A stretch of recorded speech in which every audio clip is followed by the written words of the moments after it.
I wanna start in a very weird way, yeah? So let's talk as if we are like talking to each other, yeah? Like we're Mm, not actually recording, okay? yeah. Okay, we're starting. I'll start. Okay. No, no, I start.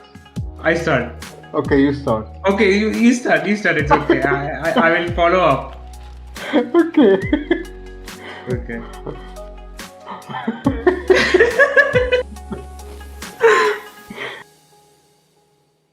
Okay. Um okay. Welcome back to No Boundaries, and this is the Who's Next series, where we interview young professionals who have lived, worked, and studied in more than one country.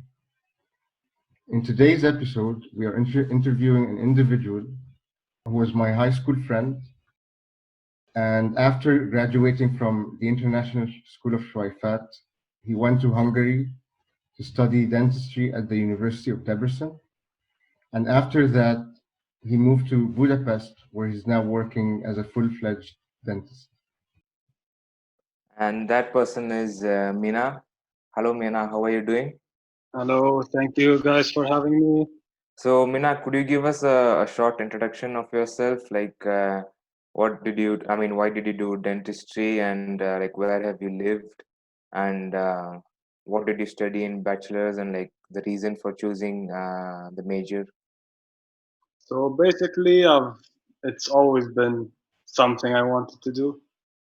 Like I didn't have that great teeth when I was young, so I always saw how I wanted to improve this ever since I was young. I always used to say I want to be a dentist.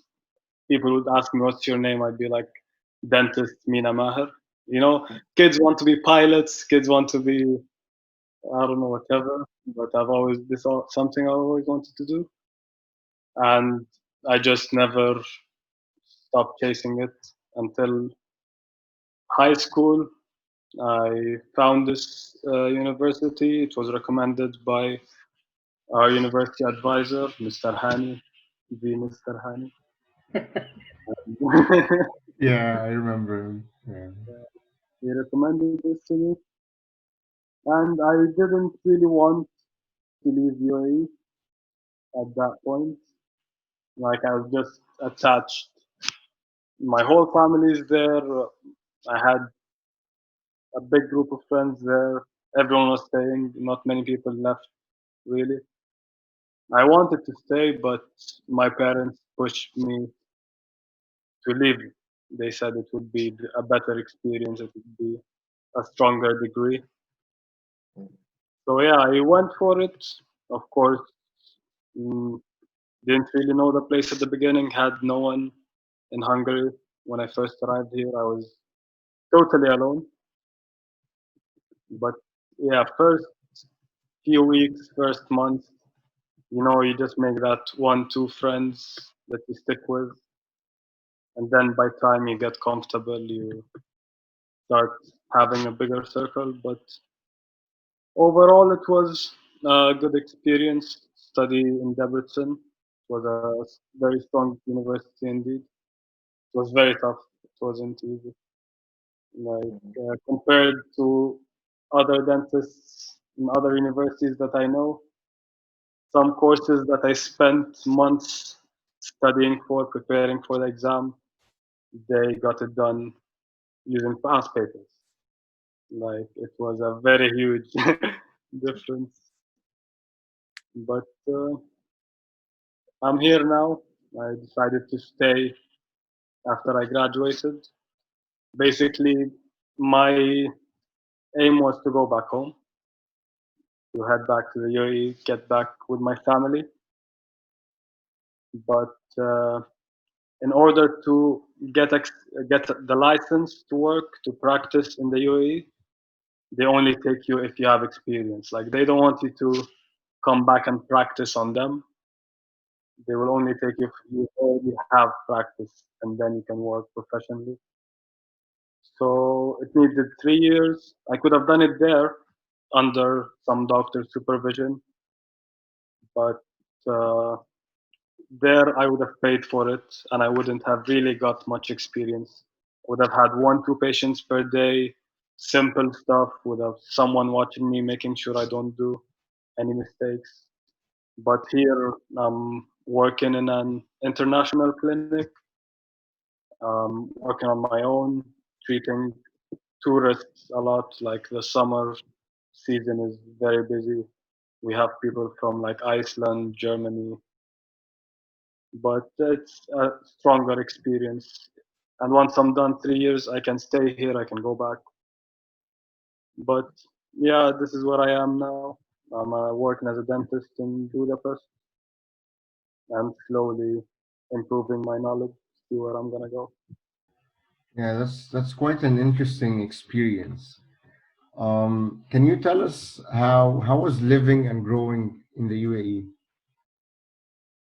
Growing in the UAE, uh, it's once you live in the UAE and you go Yeah, somewhere else, you realize how your standards are so high there for everything, like for the streets, for the malls, for the restaurants, for the buildings. You find out that there's nothing as quality, as luxurious as that country, just from the outside, not on the inside. Like everything looks yeah, nice on the outside, but true. Yeah, it was a huge difference here and there. But there it was, more conservative. The life there, you had your limits. It's safer, like as a family, uh, growing up there. Like your parents would let you out on the streets all day, go malls on your own, do whatever you want. They have no worries. Like it's very safe country. Whereas here, if I ever have kids, I wouldn't never leave them out on their own. Like that's something. so are you saying that um, children do not go to school on their own in Hungary? Is that a thing over there, They or? go, but they have, um, you know, a teacher would pick them up and like it's similar. Like every area has a school, Yeah, and basically in high school they go alone. But up until high school, like you see them in the afternoon and in the morning, walking in lines on the streets with teachers collecting them from their homes, taking them to school. Similar to Egypt, actually. I think Egypt, some areas have this system also. yeah, but But that's quite interesting because over here in Germany, like after you finish your primary school, mm, children actually are more encouraged to go like to schools on their own, to go shopping on their own. And I think that's I don't think you find this in many places. Like even in the UAE, it was different. no, Yeah. What do you mean? No, like different or? no, here it's different. Like here, you don't see kids on their own. Maybe in malls, in closed areas, but on the streets, just maybe in the capital, in the center, in the busy areas. But Even in Sweden, I found like kids like I think like 8-year-olds, 9-year-olds, they're like on their own. Like they have yeah, their own phone and they travel alone. Like that too, it was like at 8 p.m., 9 p.m. I was like, okay, this will definitely not happen in UAE also. uh-huh. But I guess they are more responsible than kids in the UAE or anywhere else.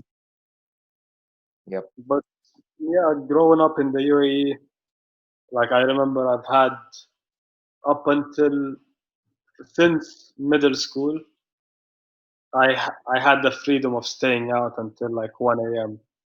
Like my parents, they would sleep before I'm home. Like they had like their hearts were, I don't know, a bit cold, I think. But I, I mean, I had the same thing, but yeah, they yeah. used to.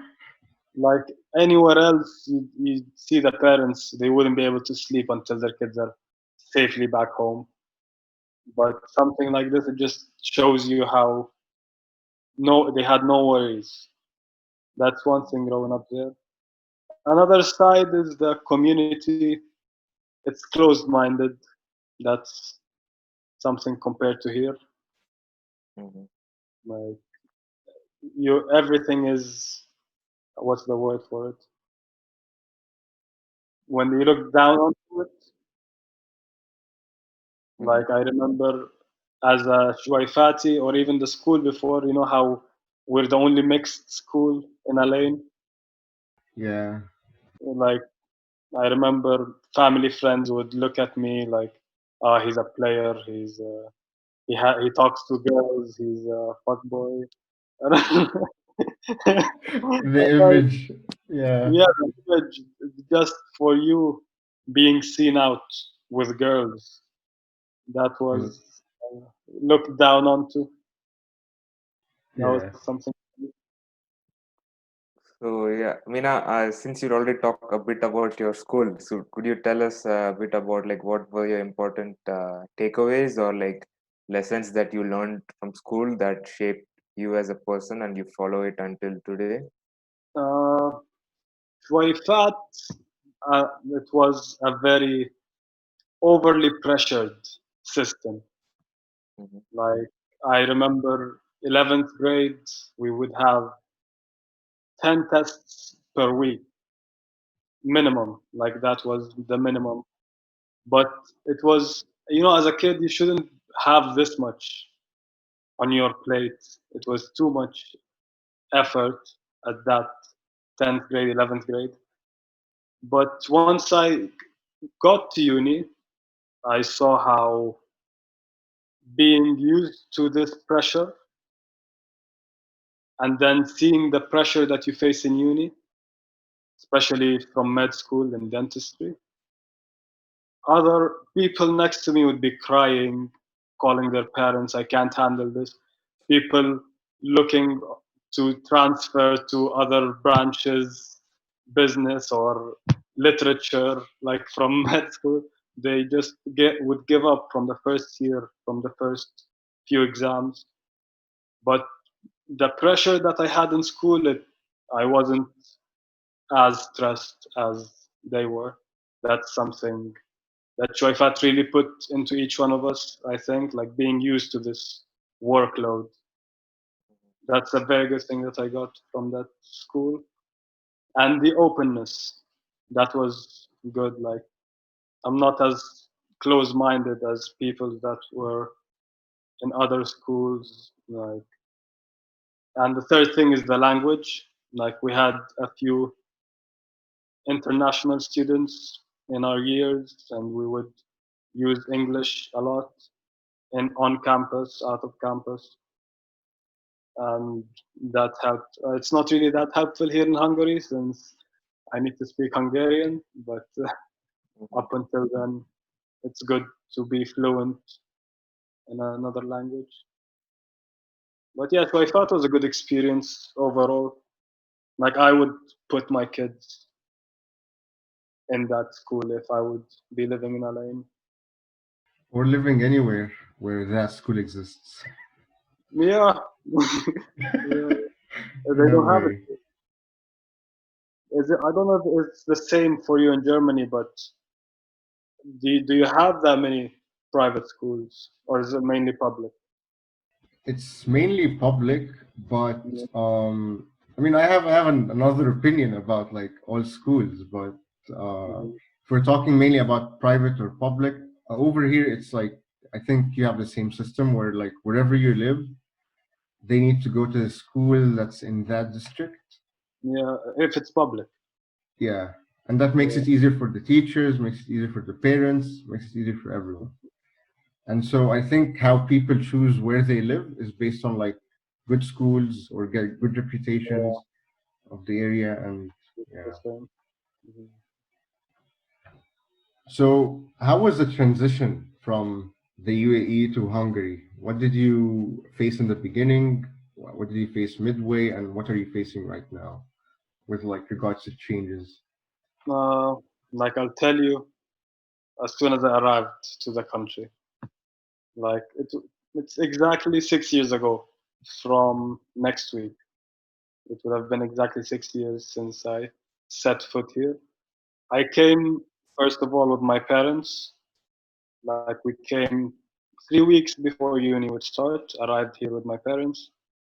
We thought I would set up my area, my accommodation, and figure out where the uni is, where will I start, where's the orientation day, and then we take some vacation off, do some tourism, and then they would head back. I would start uni.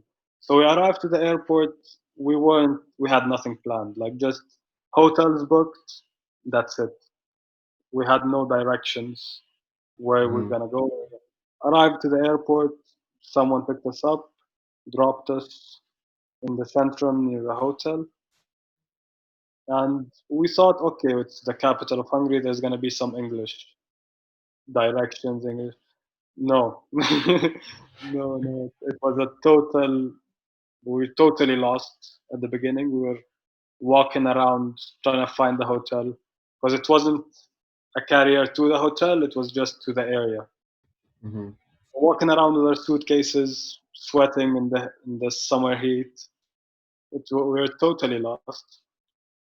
By the time we found it, we settled down, slept. Next day, went to Debrecen. Okay, Debrecen. We arrived. We took the train. The like public transport in Europe is the way to move. We took the train, arrived to Debrecen, and we're like, okay, we'll just get out of the train station, take a train, and tell him university. We took it. We took a taxi. Got out of the train, took a taxi. University. He doesn't know what's this university.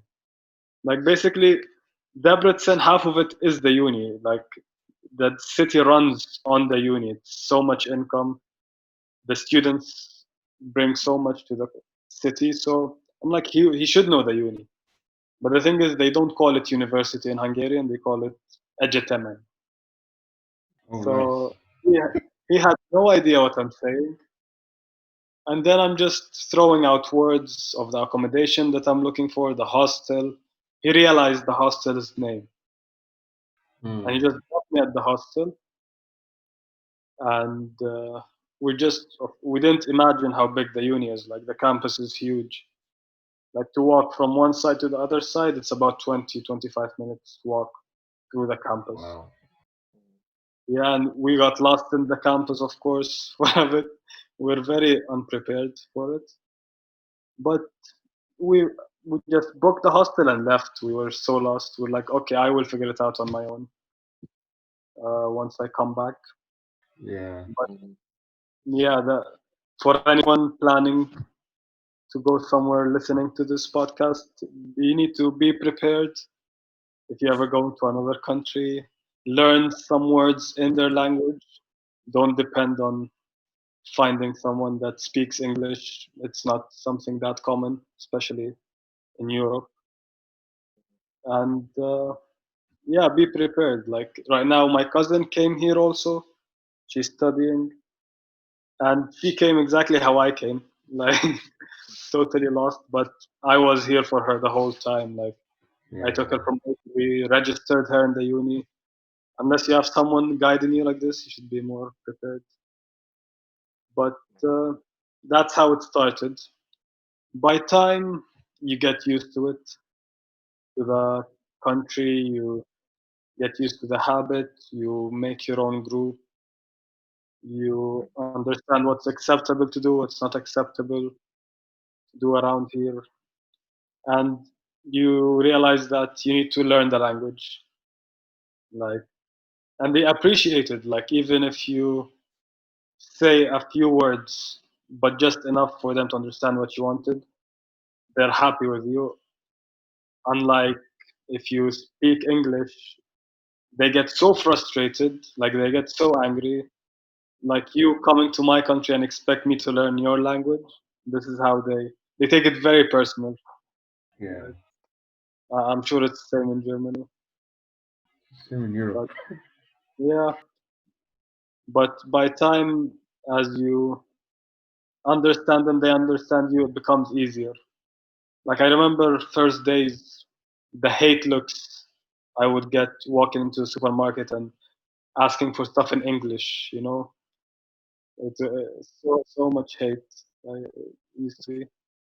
But yeah, now right now I'm a bit. I got a hang of the language.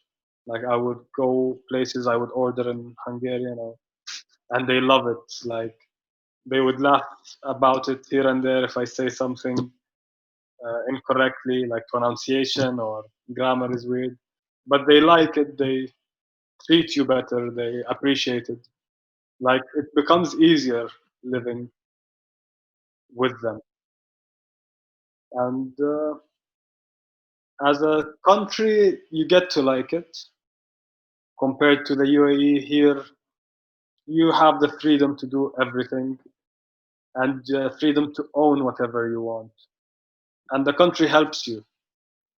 Like my parents have been living in the UAE for 25 years now. Until now, they couldn't buy a house because it's not allowed in a lane.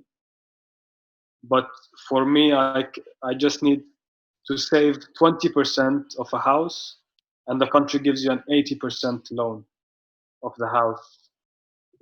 This is something unbelievable. Like they really want you. If you're useful to them, they want you to stay. Like,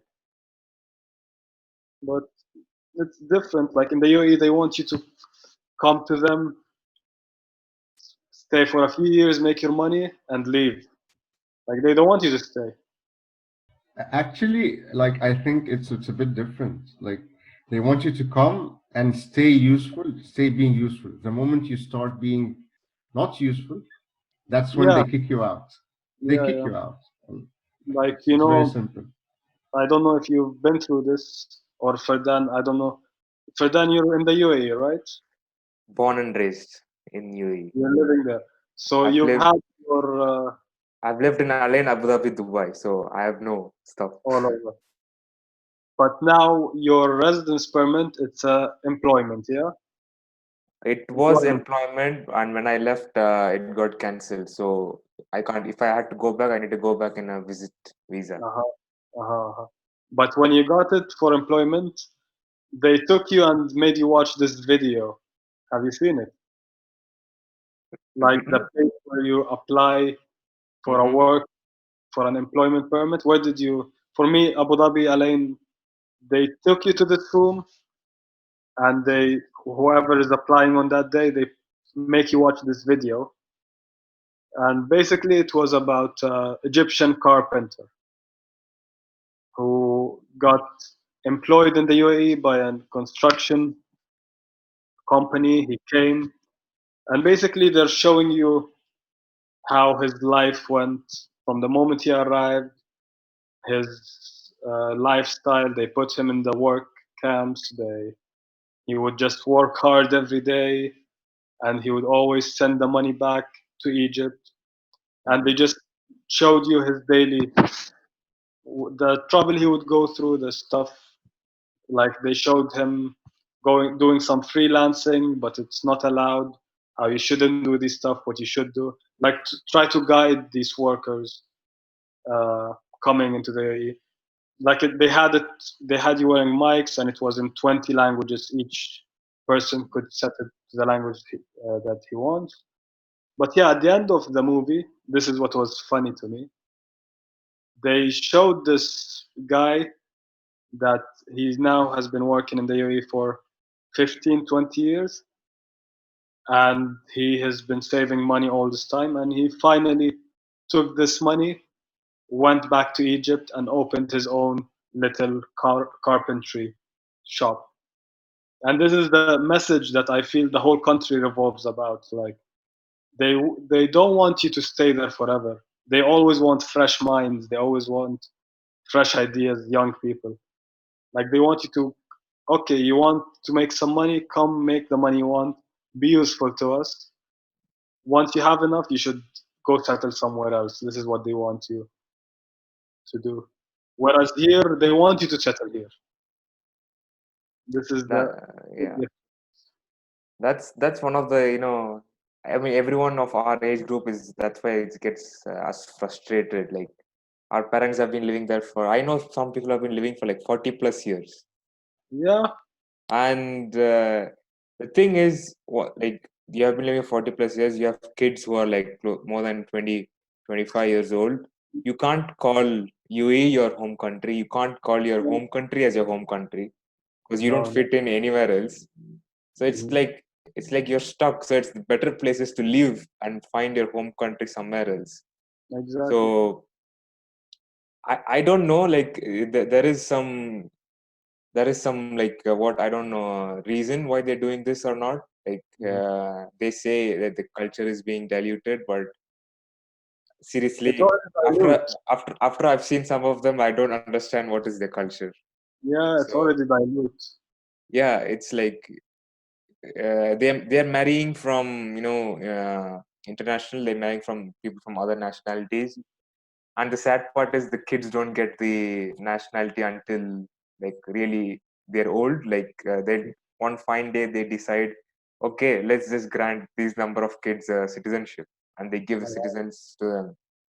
So I don't know. I wish it's time they open up and see what's happening around them because lots of people are leaving. Yeah, And it's going like it's emptying out in the it, UAE. it's all downhill now. Yeah, yeah. So yeah. So yeah, let's get away from the UAE talks. Mina, could you What? say something about like your life as a dentist student in Hungary? Like how was your experience, and like if you have some advice to people who are looking to study dentistry, like something about the language in which it's taught, and like how did you cope up with it? Something along. Basically, dentistry in Hungary, there's two big universities. The one that I've been to, Debrecen, and there is one in Budapest called Semmelweis. These are the strongest two for both dentistry and medicine, in fact.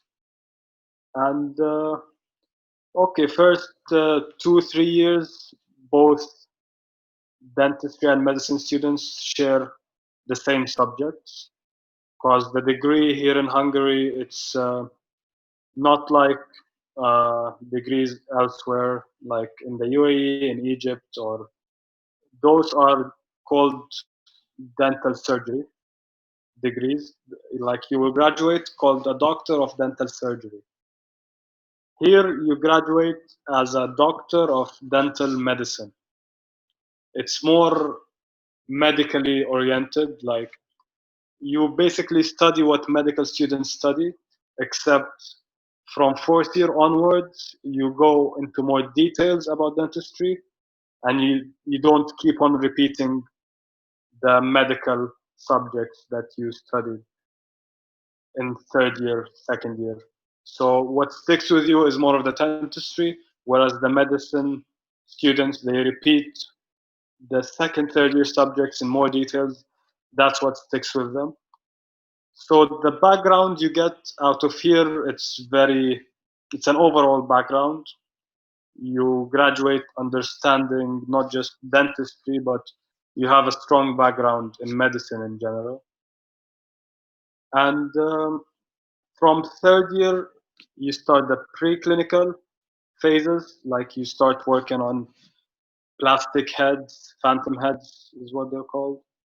In labs, you just practice on them. Fourth year, fifth year, you're working in the university clinics for 2 to 3 days a week. You're treating patients. You have anyone who wants free treatment, basically, here in Hungary, they come to you. They get full mouth reconstruction, whatever they want. All they have to pay for is the material cost. Like they don't pay for us working on them, just whatever cost the university to make the material, to make the crown, the bridges, whatever. So we had lots of patients. Like this is something you don't find anywhere else because We are very strictly supervised by our teachers in the clinics. We're split into groups of 4 and 5s, and for each 4, each 5, you have one teacher always there with you. Sometimes he would do the work for you if it's too complicated for you as a student. So the patients found that they're actually getting acceptable work. It's not bad work, and they're paying very little to it. So we had lots of patients. Like I worked a lot, not as much as like compared to US, Canada. They work. They have their clinical years. They have 8 years to become a dentist. 4 of them are clinical, so their experience is of course stronger than me. That's why the degree in the US and Canada is so much stronger, so much more expensive even. But after those countries, Europe comes second to them in terms of experience and how strong the degree is. But yeah, the uni was very good. It gave you lots of experience, and but I'm sure I'm speaking for every field about this. What you get out of uni is you get a base, and from there you need to build a more professional knowledge, a more detailed, more updated even knowledge. Like the stuff I used to do in uni, I'm still doing the same stuff, but with different techniques, with different approaches, different, less invasive, more updated techniques. But that's something that's onto each person, I believe. Like uni will always give you a base of knowledge, and it's up to you if you want to improve yourself and get better, or you stick to that and stay where you are. And there are both sides. Like you see both types of people around you. Like especially me, when I get patients treated by other dentists, I get some patients who I see like you can tell this guy didn't care about what he's doing, especially in dentistry, because what you're doing is inside the patient's mouth. They don't really see it, and if you did anything wrong, they will only see the effects after a year, 2 or 3 even. Once the bacteria start to accumulate, once it becomes a problem, once they start feeling pain, it will be too late for them to link it with that doctor, whoever, whatever he did. So it's, as the uni here in Debrecen, I recommend it. It's a strong base for everyone. Not everyone will agree with my opinion, because there is one thing about it: the fact that we're split into two groups, like Hungarians and internationals. We're not studying together, we're split. And there is a huge favorism towards Hungarian groups, and they kind of look down to us internationals. Because, you know, the Hungarians, they need to be the top of the top to enter into dental school here in Hungary. You know, similar to Egypt, Tansi, like you need to have very high grades to get into medicine or dentistry. Whereas us, in order to get into Debrecen, you just need to do an interview exam and get good grades. Like it's extremely easy to get in, but I know so many people who got in and they didn't last a year or two. Like, you know, in first year, we're about 100 students in the dental group. By second year, we're 50. Like half of the students, and this is a money trap for the uni. Like students are repeating, paying 15,000 every every year. It's good money for the uni, and they're like limiting the people from going. Like everyone's coming into foundation into first year, but not everyone is able to move up. So that's a warning for everyone who's considering coming here. Don't look at it, I got in, it's gonna be fine. You need to be properly dedicated, and don't think it's easy. It's like hard work. Not because it was easy to get in doesn't mean it's gonna be easy to get through. Like I know people from school who used to have A plus O levels, A levels, and they're like they started a year before me in medicine. Until now, they haven't graduated. They're like still in fourth year, fifth year, and yeah, it's not straightforward. It needs proper hard work. But now, as a graduate from there, like here, they like these two. Like I had many job opportunities here in Hungary, coming out from this university. Like it's known, they will pick you over the other university graduates. And I recommend whoever wants to come here to plan to stay here. It will be your better option. So after graduating and working over there, can you tell us where is like what's happening in the dental industry? What's going on? What's going to happen in the future? Are there major changes, or are people going to be like doing similar stuff and iterating on a like incremental level? Basically, there are two major changes happening in the dental industry. One is from us as dentists, and the second side is from the technicians, the lab work, like the crowns you get that fit on top of that tooth that you prepared, or the dentures, or whatever you're doing. If you're doing some restorations on top of it, from metal, from ceramic, from whatever, you have a lab technician doing that for you. So these two sides, from our side, they're both moving into the digital world.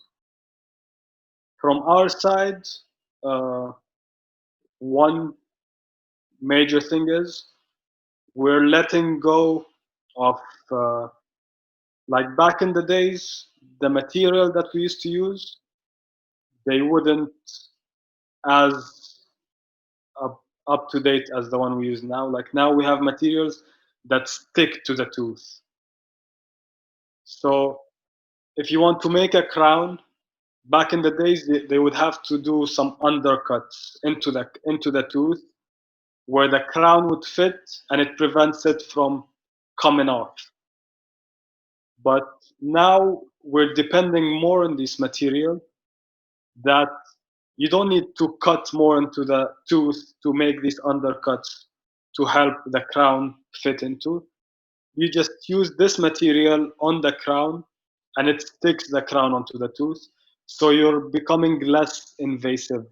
You're preserving more of the tooth. You're keeping the tooth healthier, stronger. So this is one side from the material selection side. Also, one thing for us is the digital world. Like this is both sides are moving to the digital world also. From our side, once we're done with a tooth preparation for a crown, let's say, we already shaped it to receive the crown. Back in the days, they would take an impression with some silicone material that sets inside the mouth, and then they send it to the lab. The lab pours gypsum into the impression, and then they would have a replica of whatever you did. Now what they have is 3D scanners. Like it's just this intraoral camera. You just need to scan the mouth after you're done preparing, and then you just email the file to the lab. So it halved your time almost, and it decreased the mistake chances, like a mistake in the silicon material, a mistake in the gypsum material, like imperfections here and there. that all is eliminated. It's just 3D pictures sent straight to the lab. And from the other side, on the technician's side, they are moving towards 3D printing, like either by laser sintering or by milling. Uh, I don't know if you understand these terms. I think Fardan does. I don't know if everybody is familiar with it. Y- But Yeah, yeah. Yeah, I we wanted to both follow do. up with you about this. So, like, two things. One thing was about the material, right? You were talking about the new material, which you had to. There's less undercut compared to the old time. So, like, could you explain, if you know, could you explain what the material is? Like, what was it change? What was the change? What's the old material and the new material, if you know? basically, the old material, there was amalgam. Okay. I don't know if you know that. It's that silver fillings that you get. Yep. That was basically when you do a filling, you need to make some undercuts in the tooth also, Mm-hmm. and you just pack this metallic restoration so that it fits into these areas and it just holds its position there. There is Mm-hmm. no real connection between the material and the tooth. It's just you're filling a gap. And on the micro millimeter level, bacteria are tiny. So over time, they can actually fit in this tiny gap, no matter how tightly you pack this amalgam, there is a micro leakage. And over time, there is problems. There will be caries under it. There will be problems. But now they're using some monomers, like uh, it's this molecule they invented in Japan around 25 years ago, but it was patented by one company, Mm-hmm. and only that company had it.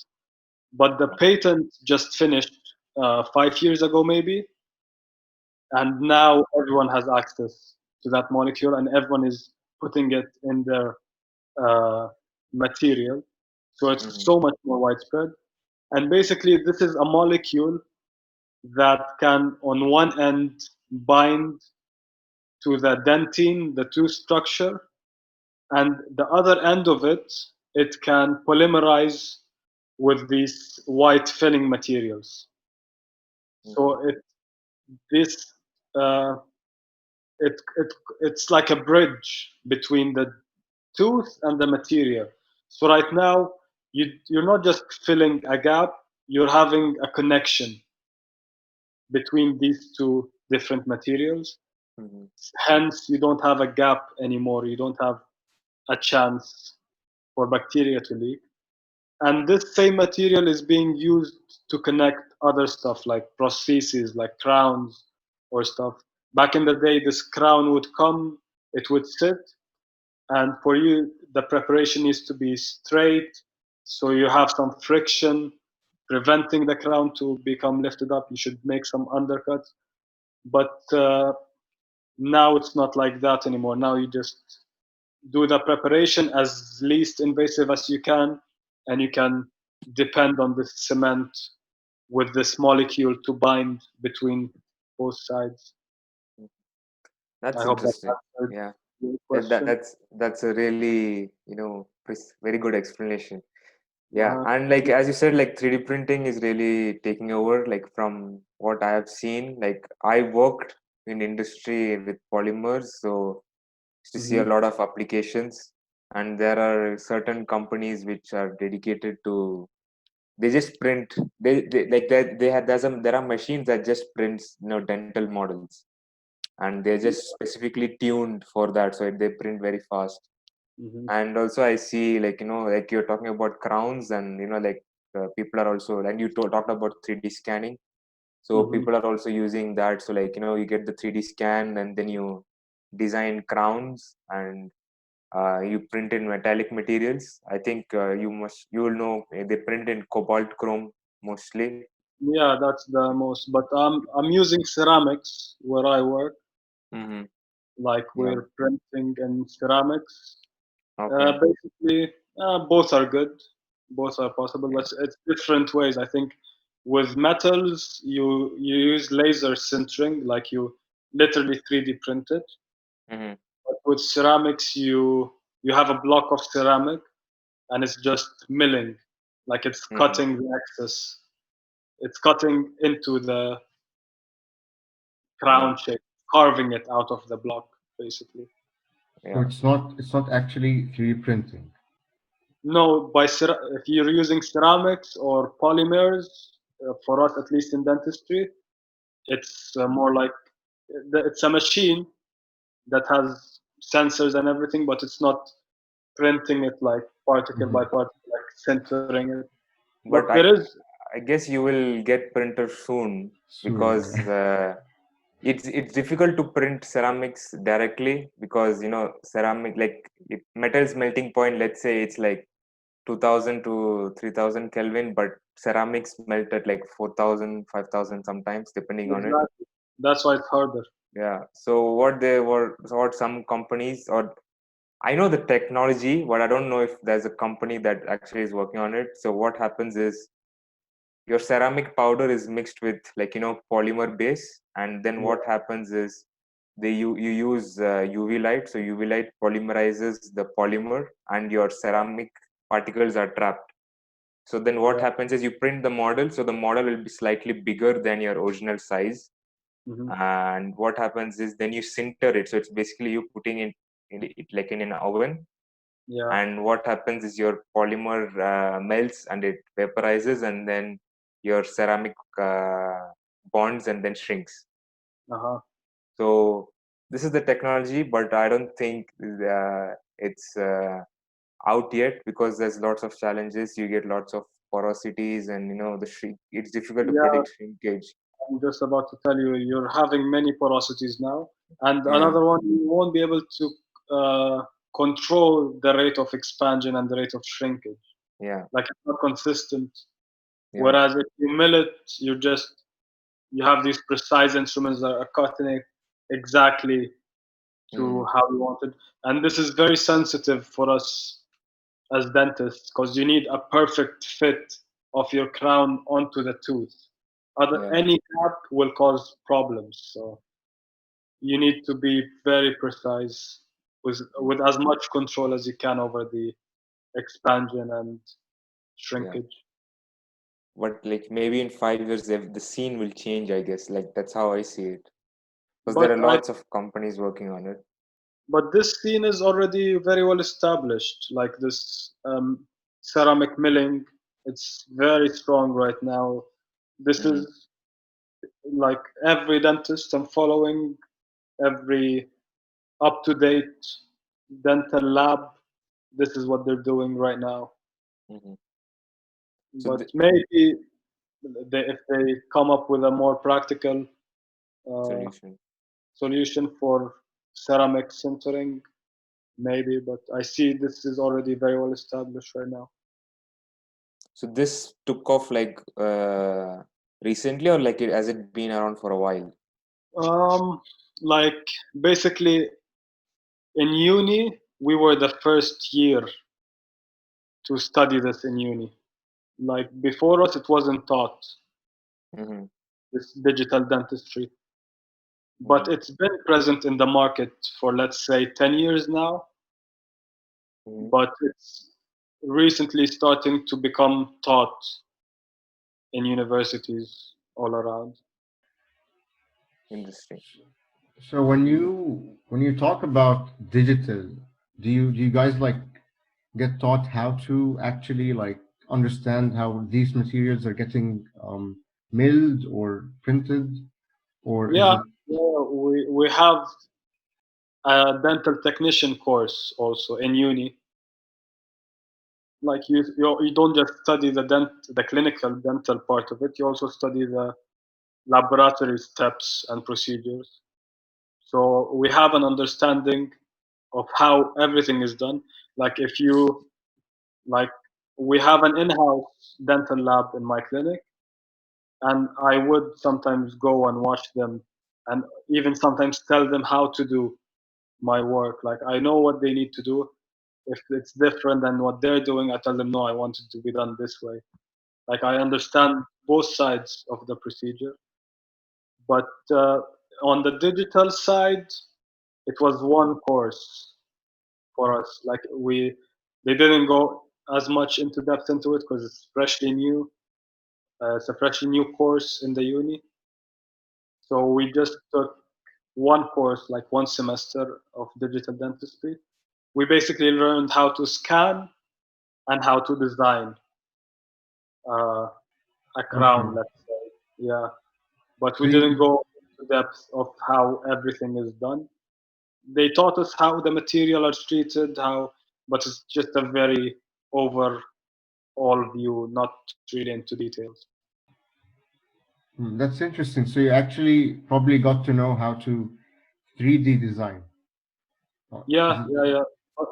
On this one app, they like this one company that has 3D scanners and 3D printers. They just taught us how to use this system. But of course, there are so many other apps, so many other ways of designing. But that one way, I know how to do it at least. But of course, once I get into it, like if I ever buy one of those machines, you will have to take courses. You have to start trying how this new machine works. It's all different. Mhm. So, Mina, taking all your experience together, what is something that you would like to tell people? Like, if your voice can reach more than 1 million people, what is one advice that you would want to tell them? I hope this podcast will reach 1 million views. But I just like to emphasize that if you want, don't pick something that someone pushed you into it. Specialize in what you want, go into the field that you like, so that once you are graduated, once you're working, you're not just doing a routine daily work, you're just getting your salary, living off it. Like, find something that you want to do the best you can do in, that you want to improve yourself. Find something that you want to be the best in. Like, always try and be into what you're doing, enjoy what you're doing. So as a person, you're doing the best for from your side, and you're treating your clients or whatever, whoever is getting your services, they're getting what they're paying for, they're getting what they deserve. You're not hurting anyone, you're not just getting through the day, getting done with your day. So, and surround yourself with people like that also. Like, if you're gonna surround yourself with people who are not, don't want to change anything in their life, are just comfortable where they are, don't, not looking for anything, not looking forward for anything, you're gonna stay where you are. You're not gonna move up. Always surround yourself with people that are smarter than you, people that are more advanced than you. So you have someone pushing you up as well. But That was very good advice, I guess. Like surrounding yourself with people that know more than you, it also keeps pushing you to learn new stuff. And we have reached the end of the episode. Thank you, Mina, for coming and sharing your nightmares and your good experiences of Hungary. thank you. And yeah, I feel and like it's a lot. I don't know if you're gonna edit this podcast or are gonna. uh, yeah, yeah, Uh, Yeah, yeah, yeah. It's we gonna be need to edited, but we're gonna use most of the content. Like, we need yeah, to, we need to release a UE version and an international version. So please yeah. I don't mind if you cut out some of my talk. I feel like I talked a lot. no, it's fine. okay. Thank you, and that's it from No Boundaries and Abdu. Yeah, okay. So, thank you Goodbye. again, Mina, for being on this podcast. And for any of you who want to see what Mina's been doing till now, His links are going to be linked down in the description below. And as always, if you have any feedback, just write it down. Let us know what you think. Like, we're not perfect. We can be better, and we cannot be better without unless if you guys help us. And one more thing is our slogan. Yeah. So there are no boundaries in this world. The only boundary you set is a mental boundary. So get over it and do your best.